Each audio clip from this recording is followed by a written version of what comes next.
right. Well, this episode I'm really excited about. So it is from chaos to calm. What wedding planners learn when things go wrong. Weddings rarely go exactly as planned, and that's where true leadership shines. In this episode of ABC's Wedding Unveiled podcast, we are joined by Callie Rackley Carr, an accredited wedding planner with more than a decade of experience planning weddings across the Southeast. Callie shares real world stories from behind the scenes, offering insight to crisis management, decision making under pressure, and what it takes to lead confidently on a wedding day. We also explore Callie's leadership journey within the Association of Bridal Consultants, with her role as Georgia State Director and her experience becoming a published author. From navigating unexpected challenges to mentoring the next generation of planners, this episode is going to be packed with wisdom, perspective, and practical lessons for wedding pros at every stage of their career. It is a must listen for planners who want to lead with confidence, professionalism, and grace, even when the unexpected happens. So welcome, Callie. I am excited we finally got together and we are chit-chatting here on ABC's podcast. Yes, thank you so much. I'm so excited to be here. Awesome. So tell me, I know that you've been planning weddings for over a decade and you've served in various leadership roles within ABC. Can you tell us how you first entered the wedding industry and what drew you into this work? Absolutely. Well, I started the industry back as most wedding and event planners probably have in doing events for your friends and family. I was involved in my church and was doing different activities there. And I just thought, wow, this is really fun to do. I really like it. I want to just continue to do it. How can I continue to do it? And so I really had a love for people and just making people smile and involved in whatever they're trying to celebrate. So I went online and thought, well, I'm a female. I need to get certified. I'm not just going to make up a hobby out of my head. So I found Penn Foster College, and they had a wedding and event planner certification program. And so I completed that and was just gifted, did not even know what ABC was, and was gifted a 6-month membership and started looking into what I could do to further my education through ABC. Awesome. I love that you mentioned Penn Foster. I too came through Penn Foster. You know, I had actually got laid off from a job and, thought, well, why not? I think there's quite a few, of us still around that have come through that way. So I love that. How do you feel now? Like if you knew now what you knew then, what you know now, what would you have done anything differently? I would not. I definitely wanted an educational background. I didn't want it to just be something that I thought up one day and did. So I don't really remember a whole lot of the things that I learned since it was about 12 years ago, but I have to say that was a door opening into an association that would give me limited amounts of education and friendships and family that would help me build my business. It was essential to me to have that, because otherwise I feel like I would have been burnt out and just absolutely probably never did it again. I feel like it was a great program. It was it was essential to my business. Awesome. Awesome. So asking because I know you've served as Georgia State Director for some time, do you feel that that role has shaped your leadership style or helped your business at all? Absolutely. I took over as state manager. Well, I joined in 2012 when I started my business with ABC. And I did my first mentor meeting with a previous state manager, Gail Johnson, back in 2013. And then in 2015, I took over state manager. So it was very quick to transition in that role.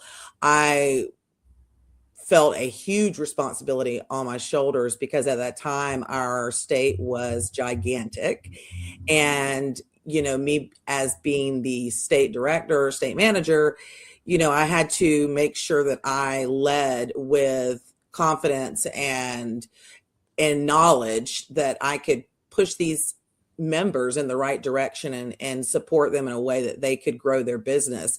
So it definitely gives you a sense of an accountability.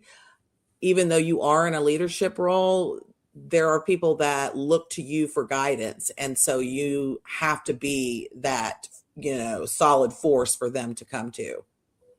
Awesome. Awesome. And you do a great job.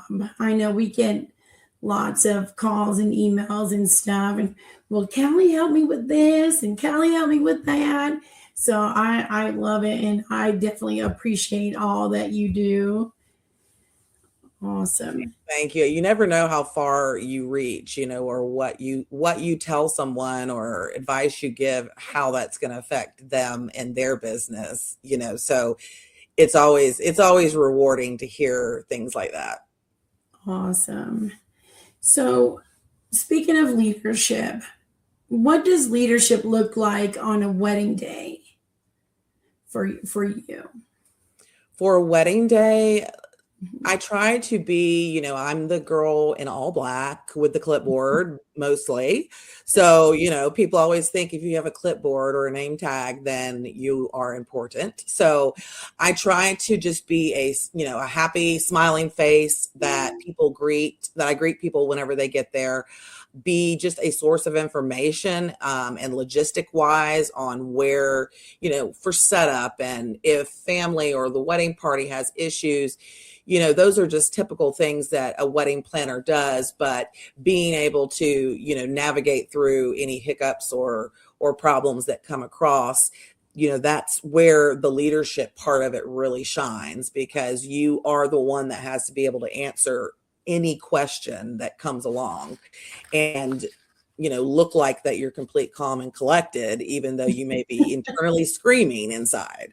Right. Right. Not only do you have to answer questions like to the couple and family, but you also have to answer questions to all the vendors, and DJs and photographers and videographers and caterers and florists, whoever else is there. So I think, leadership is also a lot of trust. People learn to trust you in your vision, in any wedding day, in business, as you mentor, that up and coming generation. So I think, I think it's a lot. We did a podcast with Michelle Gott out of California. And one of the things, we had talked about was, as a wedding planner, you are the ringleader of that circus. You're got all these moving parts, but you're the only one that knows when and where and how everything is supposed to happen. So it's a lot, and it's amazing once everything is said and done and the ceremony starts and the reception is over, cleanup begins. It's like, everybody, whoosah, everything out. That's when you get that last bit of energy for the night, because you're about to get in your car and go home and just crash. That's right. That's right. And weddings, they are full of moving parts. So tell us, what is one situation where something went very wrong, and how did you handle it? It's probably one of my favorite wedding stories. I had a family the bride's family was handling the details of the decor and all the, the bar and things like that. So mom wanted specific wine shipped in from Texas, and she was very specific on this cake. It was a 4-tier buttercream cake, gorgeous, with sugar crystal flowers delicately put all over the cake. And I mean, it was so important that she even asked me if I could have one of my staff or my assistants guard the cake, because she thought somebody was going to, try to touch it or do whatever. Who knows what she thought was going to happen. So the ceremony was in a different location. So I'm over there. I had just got the bride and her father down the aisle. The doors closed, and then I get a call from the baker, and she's in tears and she is panicking. And I listed in the email, like, this is a country club, and it has these large, oversized speed bumps going through to the entrance. And I let them know, even texted them the day of, like, watch out for these speed bumps. Well, that buttercream cake, all 4 tiers, crashed in the van coming into the ceremony. And surprisingly, I knew how much the mom cared about it. It wasn't a panic situation for me. It was like, what are your options? Every good baker normally has sheet cakes or something like around, sample cakes in their freezer that they can pull out if needed. She was local, so she could have easily went back and gotten those. Or, do you have a fake styrofoam cake we can put some buttercream on and, make it look like that 4-tier, just giving her a bunch of different options that she could use to fix the problem. Because at that point, we still had at least 2 or 3 hours before anybody was going to be dealing with the cake. So she reached out to another baker that was helping her in her transition to opening her own bakery. And that baker was able to bring over some of her cakes that were already pre-made. Luckily, the cake was going to be served by the staff at the country club, so nobody would know. So she was able to salvage 2 tiers of it and had that on display, and repurpose those crystal flowers. Now, what people have to realize is that nobody at the wedding knew what it was supposed to look like or that anything happened. And I explained to the mother what happened. At that point, she was in the happy euphoric mode of, my child just got married. So she was okay. I did make sure to tell the couple about it. They absolutely could have cared less about the cake at that point. But, I get back to the reception, and the baker's just sitting on the couch covered in icing. And she just needed a big hug and it's going to be okay. And this is what the family and the couple said, reassurance. And she was able to come up with a solution. So probably the biggest catastrophe, that was it. That was the main one. Yeah. Well, that's a big one, but at least you hit it in that little sweet spot. After the ceremony, it's like, yeah, whatever happens. Awesome. So I know you had to come up pretty quickly with solutions to that problem. So what skills do you think planners need to have, especially when staying calm? Like, what kind of skills do you think that they need? I definitely think skills that are essential is you need to be observant. So once those guests start arriving, you need to be the people watcher. Who doesn't love to people watch? You're going to people watch on a wedding day. So you're going to watch for someone who may need some assistance moving around, or a grandmother who cannot stand for long periods of times, or people that you can just see, these people might be a an issue or a problem during the ceremony, during the reception. So you have to be able to people watch and expect things before they happen. So when the guests come into the reception area or they're coming into the cocktail area, it's very important to make sure that you are reading the crowd, that you are able to, anticipate things that they may need. Like I can anticipate that this grandmother may need a chair. So I'm bringing a chair over to the cocktail hour area where there's nothing but high boy tables so that she doesn't have to, stand the entire time. I think for me, that is the number one thing as a people manager, because I tell my clients all the time, like, yes, this is your day. You're the most important people of the day. But if I can't manage your guest, then it's going to fall back on you. And you don't want to have to worry about that on your wedding day. So I would say that if you're coming into it, you need to think of all the possibilities. And of course, it comes with experience in doing many weddings that you see the things that go wrong. But I told myself this year I was going to start writing those down after every wedding, like what could I have done better, or what did I see became an issue here? Like maybe it's the bar and they only have one bartender and that line was so long that was the entire cocktail hour and nobody was able to go and do anything else. Or maybe the charcuterie board that they had out for grazing was in a location that just did not make sense logistically. And at that wedding, at this specific venue, you need to put it somewhere else. So it's keeping either a mental note. As I get older, I can't rely on mental notes. I have to write them down. But keeping a list of things that you can do better, or this happened and this is how I would deal with it next time. I think that's a great idea. The last year that I was in business, I actually did that. I kept saying I was going to do it, and then I finally did it at the end. But it was an eye opener. It definitely was. So I definitely suggest that.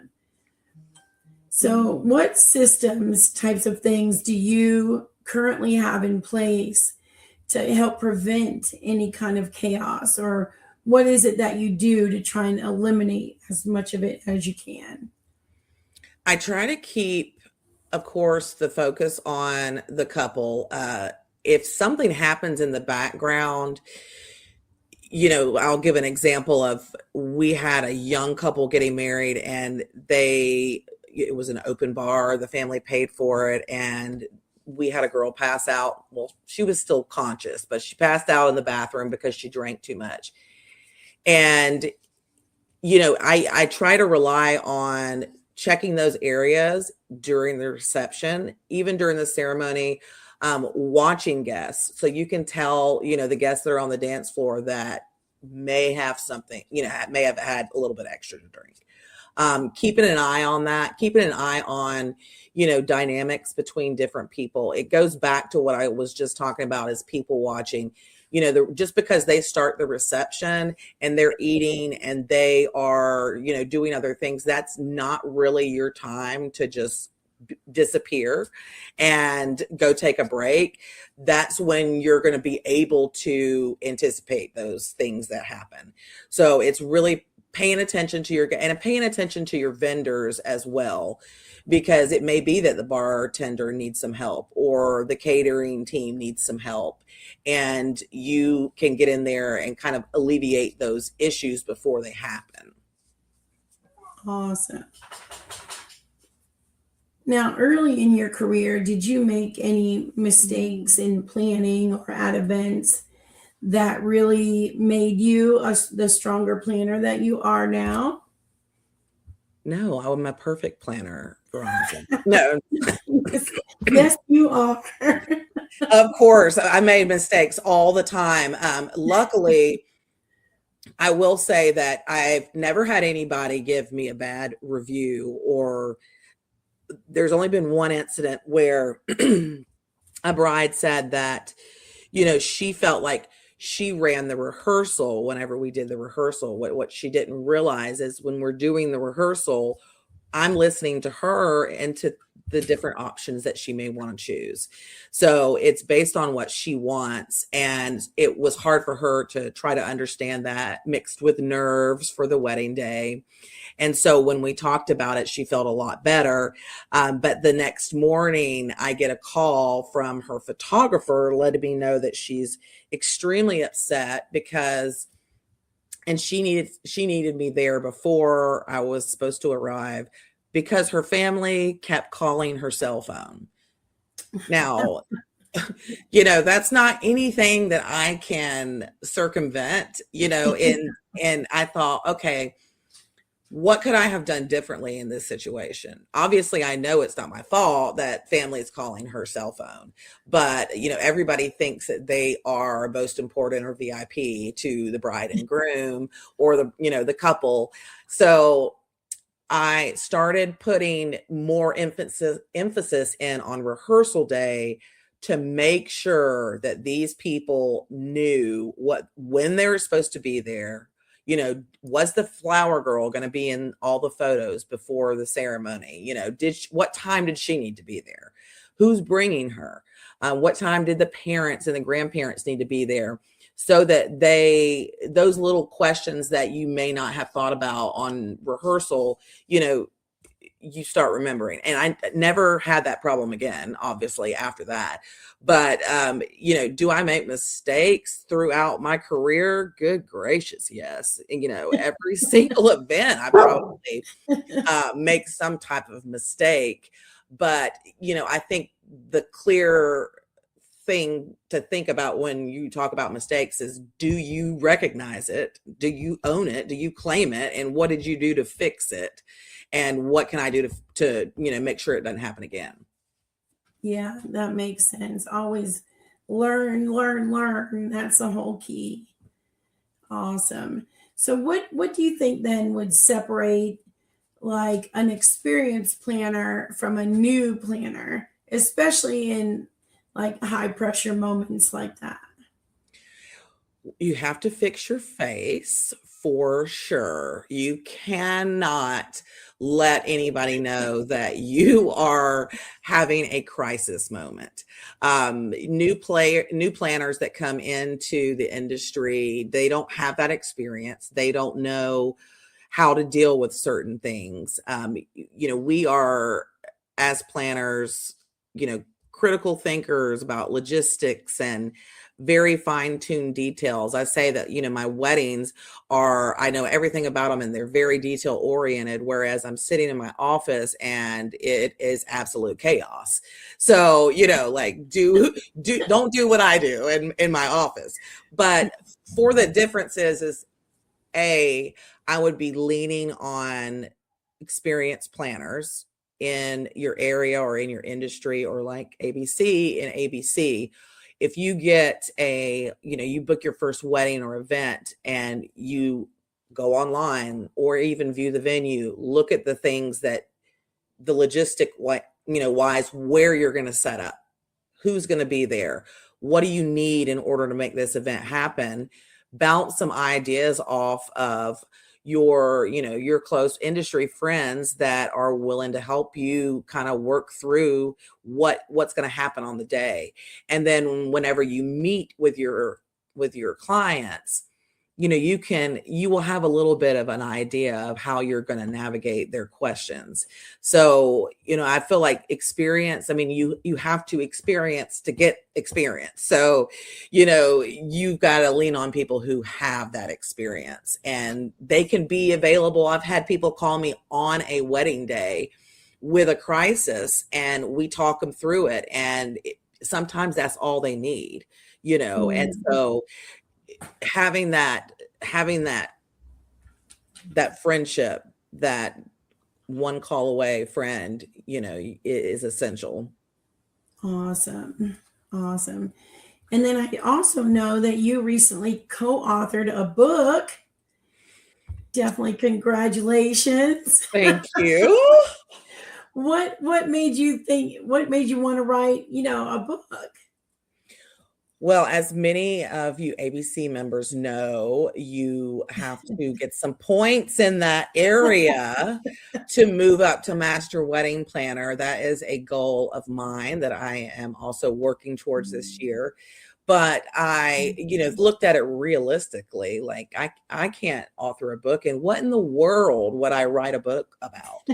So I had joined this community online and just got a random email one day, and it was about the wedding industry. They were doing a book. They were bringing in different people in the industry, and you could have your own chapter in the book. And I was like, is this a scam? Because this is too good to be true. So I said, you know what? I'm going to take the risk. They laid it out very, easy for me to do. And I basically talked about the wedding industry and entitled it Your High Energy Hype Queen, because that is what I feel I am to a couple or to a bride on the wedding day, and how I help them navigate through. And I always love the funny stories. One year at one of our conferences, we had two speakers talk about all the funny stories from the wedding day or crisis moments from the wedding day. And I love to hear that. So I added in different things in there that they could think about realistically. Like, I know you want to have, a balloon artist at the cocktail hour, but like, who is that really going to attract? Things like that. Just talking through things that they really want, what they don't want, and how I can hype them up to make that happen. So it was really hard to write that because I have never thought about being an author before. And so it took me a very long time and procrastinated to do it, but it was exciting to see my name in something tangible that I could hold, and that I even got to meet one of the other co-authors in the book at a get-together in California this year. And so then they sent me an option to write my own book, and that's even more scary than just co-authoring a book. Oh, well, that's great. I for one will purchase one for sure. So I definitely, want to support you in that. And I think you're a great person, a great planner, and I just can't wait to see what you come up with next. Me too, Veronica. Me too. Awesome. So what changes, if any, do you think, or do you see in like planners leading the teams and the vendors? I know, like in our Facebook group, sometimes we complain about some of the newer planners coming in or newer vendors. So what piece of advice and what changes do you think are occurring from like our generation to the next one? I definitely feel like more memorable experiences are coming in. It may be less decor. It may be more focus on things that are specifically important to the client. And, when I talk to vendors in whatever wedding I'm doing, I try to make them feel like they're the most important, like they have my undivided attention. What do we need to do to make, your night or day flow, seamlessly? But they also have to remember that it's the client's day. And just because you're used to doing things a certain way doesn't mean that's necessarily going to be the case for, each client. It may come to the fact where they don't want to do the wobble or the Cupid shuffle at their reception. It may be that they, want to have more, experiences versus just an open dance floor. So it may be that they have different activities for, their guests to do. Of course, AI is coming in, is vastly saturating every market. And so of course, it's doing it to our industry as well. So you may have more of those DIY couples that are using AI and Chat GPT to do some of the things that you physically can do for them. So those design processes may change a little bit because they may be getting those from AI. So I feel like I like the memorable experiences part that's coming in, because I feel like if you go to a wedding, you need to just be slapped in the face with everything about the couple. It doesn't need to be just so blanketly designed to where you can't tell whether you're at a networking mixer or if it's somebody's wedding day. So I love the little touches, whether it's in putting your dog or animal on a napkin, or making the groom's cake something super special that they really like. I had one wedding recently in November that it was an entire fish out of a cooler, and it was just, the ice was edible. I mean, everything on there was perfect. I mean, the groom wanted to descend from his hand for the ceremony. So like, I know that's wild, and like, if you fall, I can't do anything about it, but maybe like patch you up. But putting those different things in there, not so much that it's a show, but your guests are having that experience when they come to your wedding, and it's personable. And of course, the micro weddings, I feel like we're going to see a lot more micro weddings this year. Yeah, I feel the same.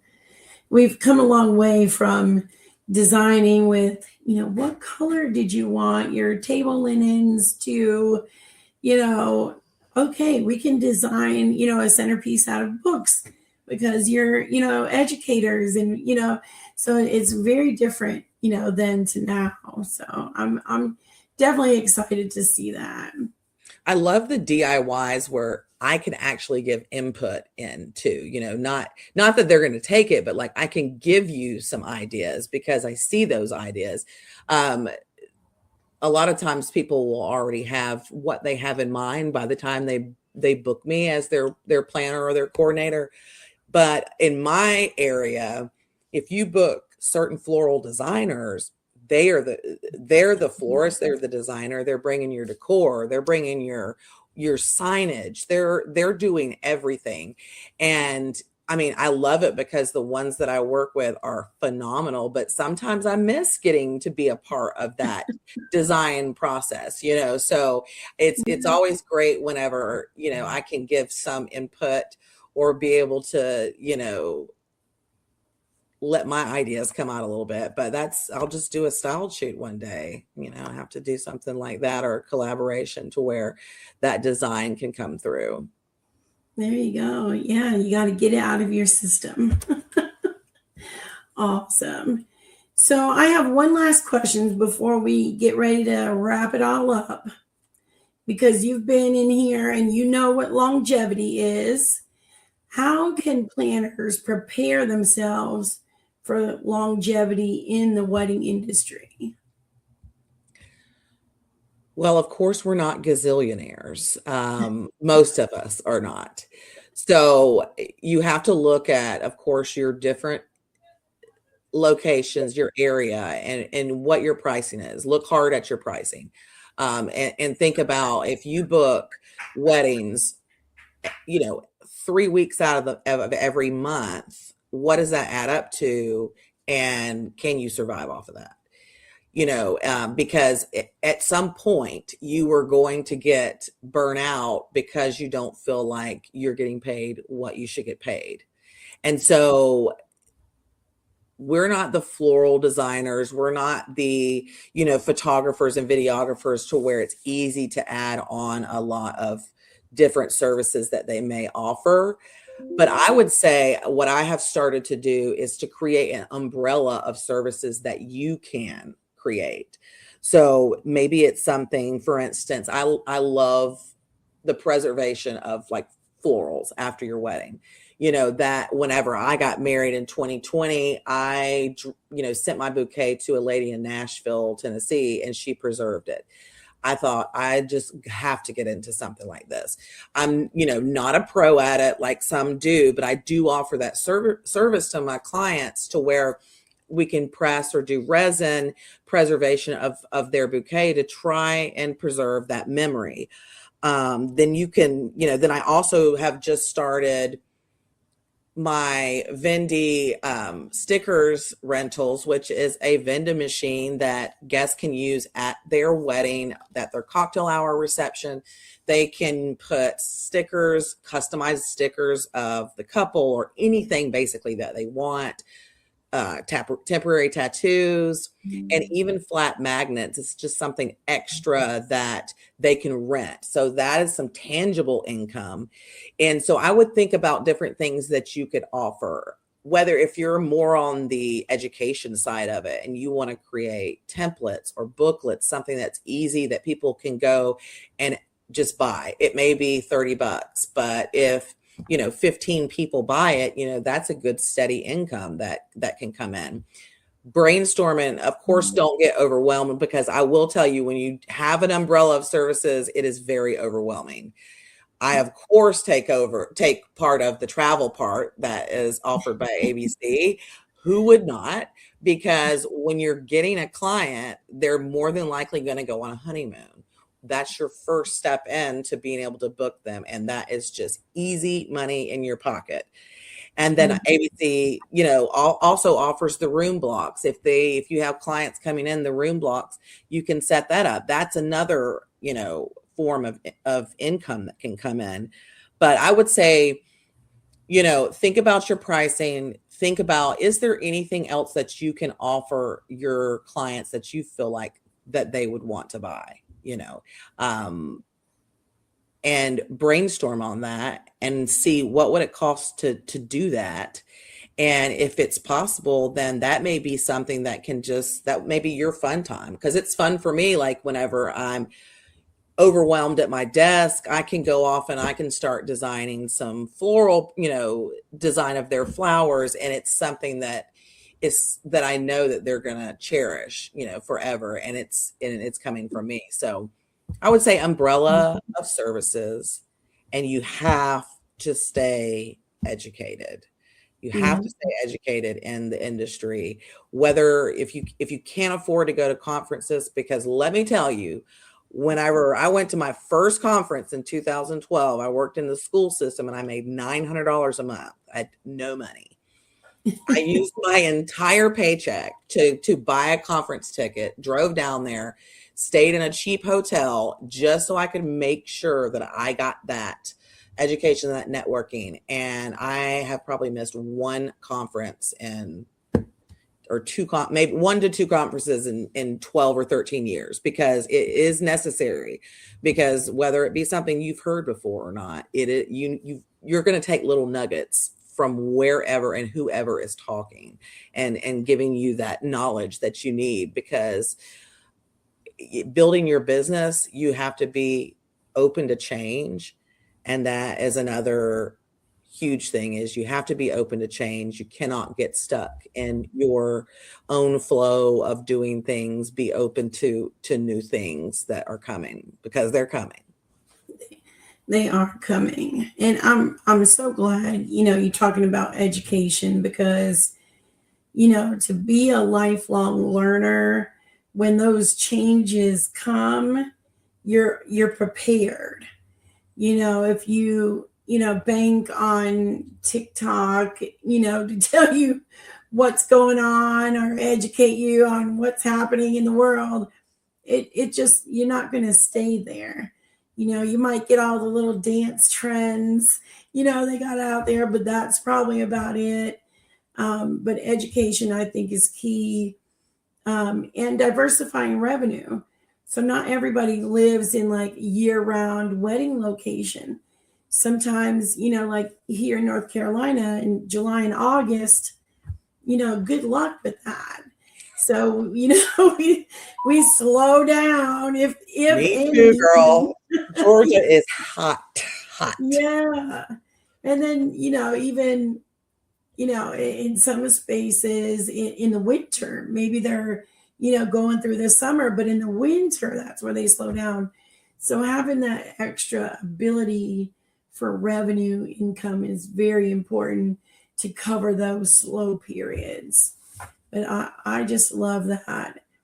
And I also Callie, just went to a online virtual summit, the Wedding Summit series, which you have been a part of before in mhm, the past, and learned something that I knew that I hadn't even really thought about, which was wedding weekend packages. I mean, it sounds so simple, but have I ever thought about that? And you have to think about too, do you even really want to offer that? But it may right. be that, you're helping plan the brunch or the guy's golf trip or, the rehearsal dinner and things like that. Those are ways that you can add on your services because there are people that do not want to deal with that. Yeah. And a lot of times I have to clarify with my clients when it says on my contract rehearsal that I am just doing the rehearsal. I'm just showing you how to get down the aisle, answering any questions that revolve around that. I do nothing with your rehearsal dinner. And there's people that they don't want to deal with that. They Yeah. want to be able to enjoy their families and their friends. So wedding weekend packages is something that I'm going to be adding on and offering that. And that's a way to increase your revenue. Yeah. Awesome.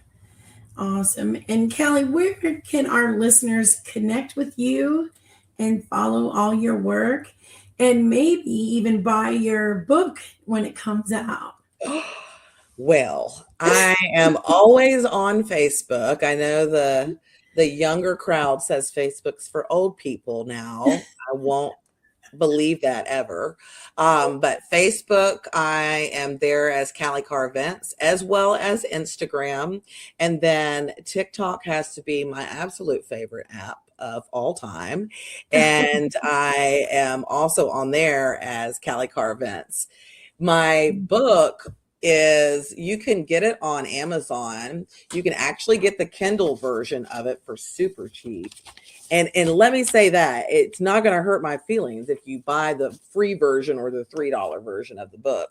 I didn't write the book to become an astounding, you know, you've got to meet this author. I did not do that. I did it for me to get my words out there. And I feel like there's people out there that may listen to this that may feel the same way. So if you want to get the free Kindle version or the $3 Kindle version, do it. But Amazon offers it, and they also offer a hardback. I also have them as well. If you want, I haven't even created a price for them. That's just how far I've gotten with that. But the new book will also be available on Amazon, and we've got it's submitting the final draft for it at the end of the month. No pressure. And it should be coming out sometime this year. So I'll be posting about that as well. Awesome. Awesome. And I will make sure I get those links from you and I'll put them in the notes section of this podcast. So if you're listening, you can follow the link and get Callie's book because you will not be disappointed. But Callie, I do thank you so much for your leadership here in ABC and for the impact that you can just continue to make on, our own leadership team and, our members. So I just appreciate everything that you are and that you do. Thank you so much, Veronica. We are so honored to have you as our leader and to carry us through in this crazy industry that we're in. And I encourage anyone listening to sign up to do a podcast because this is my first podcast that I've ever done. I can talk to a brick wall most of the time, but have never spoke on a stage, never done a podcast, never done anything like that. So sign up to speak and get one under your belt and see if that's something that you may want to do. But I have enjoyed this phenomenally. Thank you so much. Awesome. Well, I am glad you are spreading your wings.